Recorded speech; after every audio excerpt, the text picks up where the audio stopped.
শীতকাল তো দেখতে দেখতে চলেই এলো, আর সেই সঙ্গেই আমাদের হাওড়ার মন্দিরতলা মাঠে শুরু হয়ে গেল উইন্টার কার্নিভাল। মেলা চলবে 6 থেকে 8ই ডিসেম্বর, সময় দুপুর 3টে থেকে রাত্রি 9টা। So hello and a big welcome to my channel.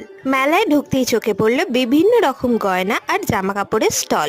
আর এই মেলায় এত আলো, এত কালারফুল জিনিসপত্র দেখতে আমার বরাবরই ভালো লাগে। বাট এই মেলার একটা নতুন এডিশন কি জানো, এই অ্যাস্ট্রোলজি আর ভেন্টারের স্টল। আর মেলায় যাবো কিছু খাবো না তা তো হয় না, তাই আমরা চলে গেলাম প্রিয়াঙ্কার কিচেনে, যেখানে ছিল fish fry, fish finger, butter fry, chicken leg fry, আরো অনেক কিছু। আর দামও অত্যন্ত রিজনেবল। বোন নিল একটা ফিশ ফ্রাই আর আমি আমার ফরএভার ফেভারিট বাটার ফ্রাই। আর এই গরম মুচমুচে মাছে ভরা বাটার ফ্রাইটাকে আমার মন সত্যিই ভরে গেছে। এছাড়াও মেলায় রয়েছে পিঠে পুলি, ইডলি, ডিফারেন্ট কম্বোস, আর সেই সঙ্গে চায়ের স্টল। শীতের মেলায় কেক থাকবে না সেটা তো হয় না, সেই সঙ্গে দেখলাম রয়েছে একটা বড়িরও স্টল। আর তোমরা চাইলে মেলায় গিয়ে কিন্তু শীতের পোশাকও কিনতে পারো। শেষে হাতের কাজের এই সুন্দর গিফট আইটেম গুলো দেখে আমরা বেরিয়ে পড়লাম। যেটা ভালো লাগলে অবশ্যই